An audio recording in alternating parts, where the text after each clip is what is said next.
आणि आता आपण थेट पुण्यामध्ये जातोय। पुण्यामध्ये काँग्रेसने इंधन दरवाढी विरोधात आंदोलन छेडलेले। जिल्हाधिकारी कार्यालयासमोर आंदोलन छेडण्यात आलं असून बैलगाडी, घोडे आणि गाढवांसह निदर्शनं करण्यात आलेली आहेत। वाढत्या महागाई विरोधात काँग्रेसचं हे आंदोलन सुरू आहे। पुण्यातल्या जिल्हाधिकारी कार्यालयासमोर बैलगाडी, घोडे आणि गाढवांसह निदर्शनं केली जात आहेत। आपल्यासोबत आमचे प्रतिनिधी सचिन जाधव पुण्यातनं थेट जोडले गेलेले आहेत। पुण्यामध्ये आंदोलन सुरू आहे काँग्रेसचं। त्यांच्या आंदोलनातल्या नेमक्या मागण्या काय आहेत, कशा पद्धतीने आंदोलन सुरू आहे सचिन? नक्कीच आपण पाहतो की इंधन दरवाढ जी आहे ती गेले 10 दिवसांमध्ये जवळपास 4 वेळा वाढलेली आहे आणि त्या पार्श्वभूमीवर पुण्यातल्या जिल्हाधिकारी कार्यालयासमोर काँग्रेसच्या वतीने खरं तर आता निदर्शने करण्यात येणार आहेत।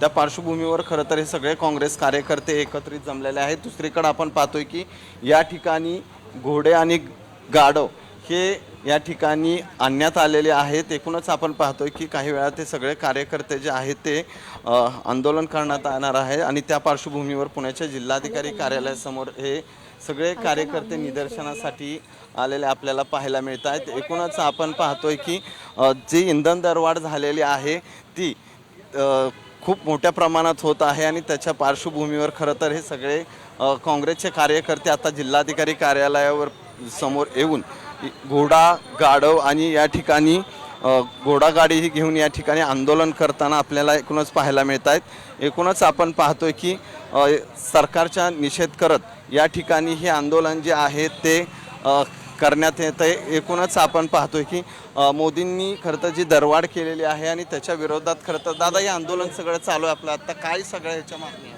देखील मोदीजींनी जी काय आता वेळ आपल्या देशावर, महाराष्ट्रावरून पुण्यावर आणली ती अशीच आहे की पूर्वीच्या काळामध्ये सगळ्याच कारभार नका या ठिकाणी ट्रक किंवा एकूणच नका बाकीच्या गाड्यांपेक्षा असा घोड्यावर म्हणजे गाढवांवर व्हायचा। तर आता गाढवं वापरायची वेळ ही महाराष्ट्रावर आणि देशावर आणलेली आहे।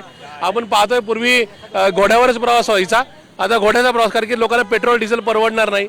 पलीकडं आमची नाही का घोडागाडी आहे म्हणजे टांगा आहे, टांग्याचा वापर आता करायची वेळ येते आणि बैलगाडी सुद्धा आणली कारण की आता इथून पुढच्या काळामध्ये लोकांनी आपल्या गाडीमध्ये मोदीजींच्या कृपेमुळे डिझेल पेट्रोल मिळेल अशा प्रकारची या ठिकाणी गॅरंटी ठेवूच नाही, अशा प्रकारचे निष्कर्ष आलेला आहे। एकूणच आपण पाहतोय की जे पेट्रोल डिझेलची जी दरवाढ झालेली आहे त्याच्या विरोधात हे सगळे आंदोलन जे आहे ते पुण्यातल्या जिल्हाधिकारी कार्यालयासमोर होताना पाहायला मिळतंय।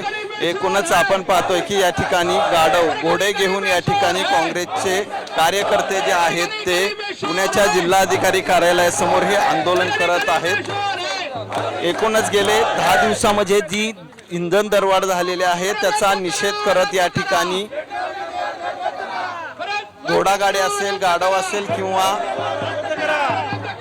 बैलगाडी असेल हे सगळं घेऊन या ठिकाणी काँग्रेसकडून निषेध आंदोलन जे आहे ते करण्यात येते। मोदी फडणवीसांच्या दाराला सत्तेचे तोरण, जनतेच्या नशिबे महागाईचे मरण अशा प्रकारचे जे आहेत तेही या ठिकाणी आणलेले आहेत। एकूणच मोठ्या संख्येने काँग्रेस कार्यकर्ते पुण्याच्या जिल्हाधिकारी कार्यालयासमोर या पेट्रोल डिझेल दरवाढीचा जो निषेध आहे तो व्यक्त करण्यासाठी आलेले आपल्याला पाहायला मिळत आहेत। पेट्रोल डिझेलची दरवाढ सामान्य माणसांना खरं तर परवडणारी नाहीये आणि त्याच्याच निषेधार्थ खरं तर हे आंदोलन जे आहे ते पुण्यातल्या जिल्हाधिकारी कार्यालयासमोर केलेलं आपल्याला पाहायला मिळतं।